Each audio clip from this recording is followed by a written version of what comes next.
यदि आपको board exam देना है और आपकी तैयारी बिल्कुल नहीं हुआ है तो आप 12th पीसीएम सॉल्यूशन एप्लीकेशन को डाउनलोड कर सकते हैं जो प्ले स्टोर पर मिल जाएगा। इसमें आपको physics, chemistry, maths, Hindi, English, bio के इम्पॉर्टेंट क्वेश्चन मिल जाएगा जिसका हल आज से कराया जा रहा है।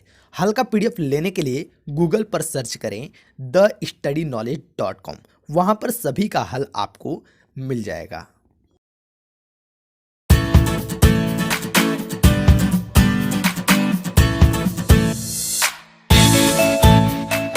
Welcome student. तो आज के इस वीडियो में हम आपका स्वागत करते हैं इस स्टडी नॉलेज चैनल पे। ठीक है, तो ध्यान दीजिएगा, आज का जो वीडियो है ये है कक्षा 12 वालों के लिए। विषय है रसायन विज्ञान का। इसमें आज हम अध्याय 4 यानी पृष्ठ रसायन का भाग नंबर 3 आपको बताएंगे। इसके पहले हमने 4 पार्ट की वीडियो अपलोड कर दिया है। अगर आप देख लिए तो ठीक है, अगर नहीं देखे हैं तो उसको देख लीजिएगा। उसका लिंक आपको डिस्क्रिप्शन बॉक्स में मिल जाएगा, वहां से आप इसको देख सकते हैं। ठीक है, इसके पहले हमने 3 चैप्टर का भी वीडियो अपलोड कर दिया है। जो बच्चे नहीं देखे हैं वो देख लें। चलिए हम बिना देर किए आज की इस वीडियो को स्टार्ट करते हैं। तो आज का जो वीडियो है इसका पहला हेडिंग है उत्प्रेरण। ठीक है, उत्प्रेरण। तो उत्प्रेरण से हम समझना प्रारंभ करेंगे। तो उत्प्रेरण को हम समझने से पहले ये समझ लें कि जो उत्प्रेरण होता है वह इंग्लिश में क्या होता है। ठीक है, उसको इंग्लिश में हम क्या कहते हैं? कैटालिसिस कहते हैं। क्या कहते हैं? कैटालिसिस कहते हैं। तो हम चाहेंगे कि आप इसको नोट करते हुए चलें ताकि आपके लिए और भी आसानी से समझ में आ सके। तो इसमें बताया जा रहा है क्या कि उत्प्रेरण क्या होता है, पहले इसको हम क्लियर कर लेते हैं। ठीक है, चलिए। वे पदार्थ जो अभिक्रिया की दर को बढ़ा या घटा देते हैं उत्प्रेरण कहलाते हैं। ठीक है, और उत्प्रेरक की उपस्थिति में होने वाली अभिक्रिया उत्प्रेरण अभिक्रिया कहलाती है। समझिएगा, अब यहां पे एक चीज आ रही है कि उत्प्रेरक की उपस्थिति में उत्प्रेरक क्या होता है यह भी जानना जरूरी है। ठीक है, तो इसमें जो अभिक्रिया होगी वो भी वह अभिक्रिया उत्प्रेरण अभिक्रिया कहलाती है या कहलाएगी। तो इसको हम एग्जाम्पल के थ्रू समझेंगे। समझ में आई बात? तो एग्जाम्पल ले लेते हैं 2KCl। ठीक है, 2KClO3। ठीक है, इसको हम क्या करेंगे? हीट करेंगे। HEAT हीट करेंगे। उपस्थिति क्या होगी आपकी? MnO2। ठीक है, MnO2। तो अब आपका बनेगा क्या? ध्यान दीजिएगा, तो आपका बनेगा क्या? K कितना है? 2 ठो है। Cl कितना है? 2 ठो है। तो 2 ठो K भी है और 2 ठो Cl भी है, तो हम इसको 2KCl कर सकते हैं। आई बात समझ में? आ रही होगी। अब इतना हो गया प्लस। अब जरा O को देख लीजिए, O कितना है? 3 यहां लगा है, 3 दूनी के 6, तो O आपका कितना हुआ? 6 ठो। जब O 6 ठो हुआ तो इसको लिखेंगे 3O2, 3 दूनी के 6। कंप्लीट हुआ। तो ये होगा इसका एग्जाम्पल। अब बात करते हैं हम उत्प्रेरण के प्रकार। उत्प्रेरण कितने प्रकार के होते हैं अब हम ये समझेंगे। ठीक है, तो हम लिख सकते हैं क्या? भौतिक अवस्था के आधार पर, भौतिक अवस्था के आधार पर, भौतिक अवस्था के आधार पर उत्प्रेरण 2 प्रकार का होता है। उत्प्रेरण 2 प्रकार का होता है।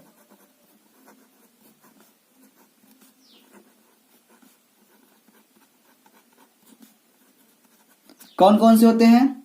पहला होता है आपका, ध्यान दीजिएगा, पहला जो होता है वो होता है समांग उत्प्रेरण। क्या होता है? समांग उत्प्रेरण। ठीक है, इसको इंग्लिश में क्या कहते हैं? Homogeneous catalysis. Homogeneous catalysis.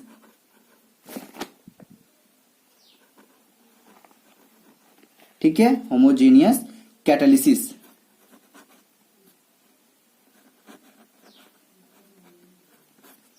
ठीक है। और दूसरा क्या होता है, दूसरा होता है विषमांग उत्प्रेरण, विषमांग उत्प्रेरण।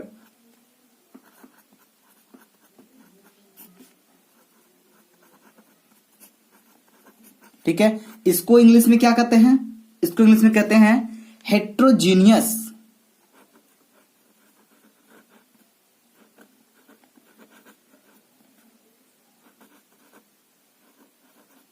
Heterogeneous catalysis.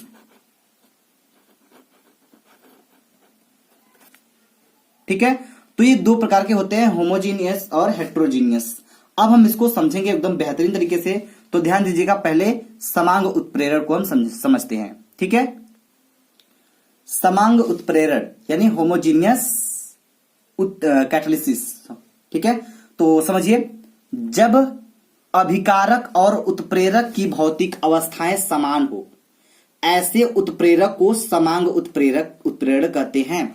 तो ध्यान से, अभिकारक और उत्प्रेरण की भौतिक अवस्थाएं समान हो, भौतिक अवस्थाएं मतलब समझते हैं। चलिए हम आपको एग्जाम्पल में बताएंगे। ठीक है, चलिए तो पहले तो आप समझिए अभिकारक क्या होता है और उत्प्रेरक क्या होता है। ठीक है, चलिए एग्जाम्पल के हिसाब से समझेंगे तो एग्जाम्पल में आपको बहुत ही बेहतरीन समझ में आएगा। तो इसमें बताया जा रहा है कि अभिकारक और उत्प्रेरक की भौतिक अवस्थाएं। तो एग्जाम्पल जब लेंगे हम तो ले लेते हैं सल्फर डाइऑक्साइड SO2। इसका हम दो मात्रा ले लेते हैं, S2SO2 सल्फर डाइऑक्साइड हो गया। अब देखिए प्लस O2 ऑक्सीजन हो गया। ये जो हमने लिया है इसकी भौतिक अवस्थाएं क्या हो जाएगी, गैस है, गैस ले लीजिए। ठीक है, गैस हो गया। अब इसमें बात बताई जा रही थी क्या, अभिकारक। तो ये होता है आपका अभिकारक, ये जो इधर होता है ना वो होता है अभिकारक, और इसमें जो उपस्थित होता है, जिसकी उपस्थिति होती है वो होता है क्या, वो होता है उत्प्रेरक। और इसमें हम ले लेते हैं NO। ठीक है, क्या है, ये भी आपका हो जाएगा गैस। ये जो उत्प्रेरक है ये भी क्या है, गैस है। तो इन दोनों की जो भौतिक अवस्थाएं समान है, ये भी गैस है और ये भी गैस है। तो इन दोनों का जब हम रिएक्शन कराएंगे, क्रिया कराएंगे, तो हमको मिलेगा क्या, सिंपल सी बात है। तो आपका यस कितना है, यहाँ पे 2 ठो है, तो 2 ठो यस है तो हम 2 ठो यस लिख दिए। ओ कितना बचा आपका, 2 दूनी के 4, 4 और 2 6, 6 ठो हुआ। तो अब हम यहां ओ के साथ 3 लगा देंगे, तो 3 दूनी के 6 हो गया। ये बन गया आपका 2SO3 सल्फर ट्राइऑक्साइड। समझ आई बात। चलिए उपस्थिति जो है वो क्या है, गैस है। तो इसकी भौतिक अवस्थाएं जो समान है, ये होता है उत्प्रेरक, ये जो यहां पे होता है, और यहां होता है अभिकर्मक, और इधर जो होता है बन के आता है ये होता है उत्पाद। ये अपना डाउट क्लियर रखिएगा। ठीक है, आगे देखते हैं विषमांग उत्प्रेरण क्या होता है। चलिए समझते हैं। हेट्रोजीनियस कैटालिसिस, इसे बताया जा रहा है क्या, जब अभिकारक और उत्प्रेरक, अभिकारक की बात करें तो समझ जाए कि इधर वाला चीज, और उत्प्रेरक की बात करें तो जो उपस्थिति होती है ऊपर, उसकी बात कर रहे हैं कि भौतिक अवस्थाएं भिन्न भिन्न हो। भिन्न भिन्न का मतलब आप ये समझ सकते हैं, क्या समझ सकते हैं, ध्यान से देखिएगा। चलिए एग्जाम्पल समझते हैं। जब भिन्न भिन्न हो तो इस उत्प्रेरण को विषमांग उत्प्रेरण कहते हैं। विषमांग मतलब समान नहीं रहेगा। क्या नहीं रहेगा, देखिए ये जो है आपका अभिकर्मक इधर का होता है, इसको ले लेते हैं N2 नाइट्रोजन प्लस 3H2। ठीक है, हो गया। इधर की जो दिया गया अवस्थाएं हैं, ये भौतिक अवस्थाएं क्या है, गैस है सब, ये दोनों गैस है, ये नाइट्रोजन और हाइड्रोजन। ठीक है, ये गैस हो गया। तो बताया जा रहा है कि अभिकारक तो ठीक है, और उत्प्रेरक कहां होंगे, जरा ध्यान दीजिएगा। उत्प्रेरक इधर होंगे जो ऊपर उपस्थित रहेंगे। तो उपस्थित हम ले लेते हैं क्या, Fe, फेरम की उपस्थिति ले लेते हैं, और ये होता है सॉलिड। समझिएगा, इसकी अवस्थाएं गैस हो गई और इसकी अवस्थाएं ठोस हो गई। तो इसकी भौतिक अवस्था क्या हो गया, अलग हो गया। ये ठोस हो गया, ये गैस हो गया, ये सॉलिड हो गया। तो भौतिक अवस्थाएं तो समान नहीं है, भिन्न हो गई। जब भिन्न हो गई तो कौन सा उत्प्रेरण, विषमांग उत्प्रेरण। समझ में आ रही बात। तो अब हम समझ लेते क्या बनेगा। N कितना है, 2 ठो है, तो इसको लिखेंगे 2N। एच कितना है, 3 दूनी के 6, 6 ठो एच है। तो अगर हम यहाँ पे एच के साथ 3 लगा दें तो 3 दूनी के 6, एच आपका 6 ठो कंप्लीट, एन आपका 2 ठो कंप्लीट, तो ट्वाइस NH3 हो जाएगा और इसका नाम है अमोनिया। इसका नाम क्या होता है, अमोनिया होता है। तो फिलहाल आप लोग इतना एग्जांपल के तौर पे समझिए, जब हम आपको रिएक्शन वाला चैप्टर यानी कि तत्वों के निष्कर्षण बताएंगे तो उसमें ये सब चैप्टर आएगा, तब हम आपको आगे उसके बढ़ते हुए एकदम क्लियर करते चलेंगे। उम्मीद करते हैं कि आपको दोनों समझ में आ गया होगा। चलिए नेक्स्ट टॉपिक पे बढ़ते हैं। तो नेक्स्ट टॉपिक क्या है उसको ध्यान दीजिएगा, ठीक है। उत्प्रेरण का वर्गीकरण क्रियाशीलता के आधार पर, क्रियाशीलता के आधार पर किसका, उत्प्रेरण का वर्गीकरण। तो जरा ध्यान से समझिएगा, हम बता रहे हैं आपको क्रियाशील के आधार पर उत्प्रेरक 4 प्रकार के होते हैं। कितने होते हैं, 4 प्रकार के होते हैं। अब कौन कौन से होते हैं जरा ध्यान से समझ लीजिए, आपका ये भी डाउट क्लियर होता चले। अब क्रियाशीलता के आधार पर बात किए हैं तो जरा ध्यान से समझिएगा, ठीक है। तो पहला होता है धनात्मक उत्प्रेरण, धनात्मक उत्प्रेरण, ठीक है। अब हो गया धनात्मक उत्प्रेरण, और इसको क्या कहते हैं, इसको कहते हैं positive catalysis, positive catalysis, catalysis, ठीक है। और दूसरा होता है ऋणात्मक उत्प्रेरण, ऋणात्मक उत्प्रेरण, ठीक है। इसको इंग्लिश में क्या कहते हैं, हम इसको कहते हैं निगेटिव कैटालिसिस, निगेटिव कैटालिसिस, ठीक है। हो गया निगेटिव कैटालिसिस। अब बात करते हैं तीसरे की। तो तीसरा क्या होता है, तीसरा होता है आपका ऑटो कैटालिसिस। इसको हम क्या कहते हैं, इंग्लिश हिंदी में कहते हैं स्व उत्प्रेरण, स्व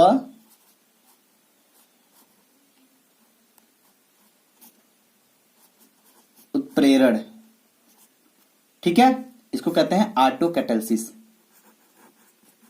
ऑटो कैटालिसिस, ठीक है। चौथा क्या होता है, चौथा होता है आपका इंड्यूस्ड कैटालिसिस। इसको इंग्लिश हिंदी में क्या कहते हैं, इसको कहते हैं प्रेरित उत्प्रेरण। इसको लिख लेते हैं प्रेरित उत्प्रेरण, उत्प्रेरण, ठीक है। इसको इंग्लिश में क्या कहते हैं, इसको कहते हैं इंड्यूस्ड कैटालिसिस, कैटालिसिस,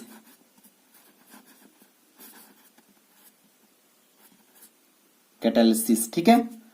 तो ये 4 प्रकार के होते हैं। अब हम समझेंगे बारी बारी से। तो पहला है आपका धनात्मक उत्प्रेरण। धनात्मक उत्प्रेरण क्या होता है, चलिए समझते हैं इसको ध्यान से। तो इसमें बताया जा रहा है कि वह उत्प्रेरक जो अभिकारक की क्रियाशीलता को बढ़ा देता है।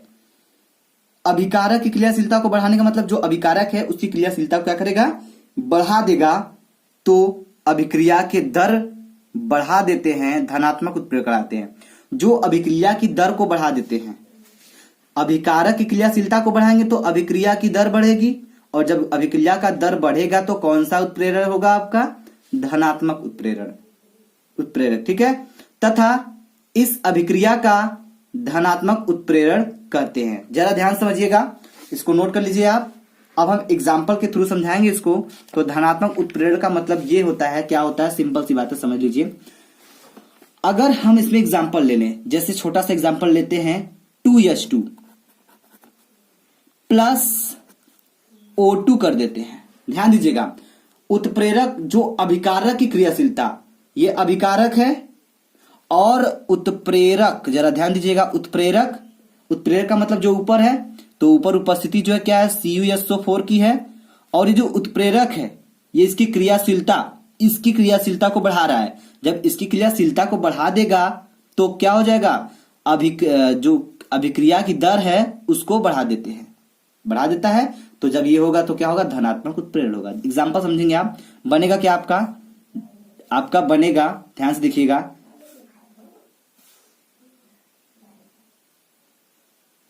एक चीज ध्यान दीजिएगा आप लोग, यहां पे प्लेटिनम की उपस्थिति होगी,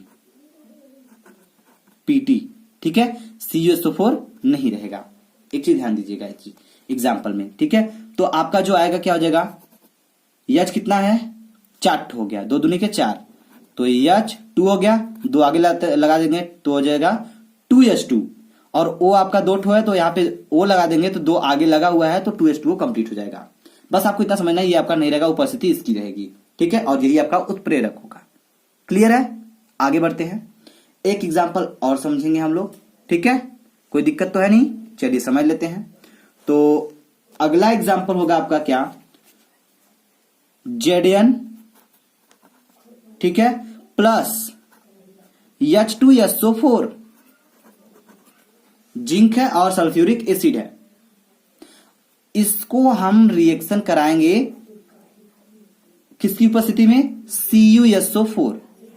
अब एक चीज ध्यान दीजिएगा, इसमें नहीं था लेकिन इसमें रहेगा CuSO4 उत्प्रेरक के रूप में, ठीक है। अब इसकी क्रिया हम इससे कराएंगे तो आपका जो आएगा निकल के वो क्या हो जाएगा, Zn है, Zn लिख लेते हैं, ठीक है, SO4, और यहां जो SO4 है इनको ले लेते हैं, तो ZnSO4 हो गया, समझ में आ रही बात। और बचा क्या है, प्लस, अब जो बचा आपका H2 खाली बचा है तो H2 हम ऐसे ही लिख देंगे। उम्मीद करेंगे कि आपको यह समझ में आ गया होगा पूरा टॉपिक। अगर आपको समझ में आ गया तो प्लीज वीडियो को लाइक करिएगा, शेयर करिएगा और हमें कमेंट बॉक्स में कमेंट करके जरूर बताइएगा। नेक्स्ट वीडियो में हम आपको इसके आगे यानी ऋणात्मक उत्प्रेरक के आगे बताना प्रारंभ करेंगे। हम चाहेंगे कि आप इसको स्टेप बाय स्टेप समझें ताकि आपको पूरा का पूरा टॉपिक अच्छे से तैयार हो सके, ठीक है। उम्मीद करते हैं कि आपको हम जितना टॉपिक बताए होंगे उतना आप लोग दोहराएंगे जरूर।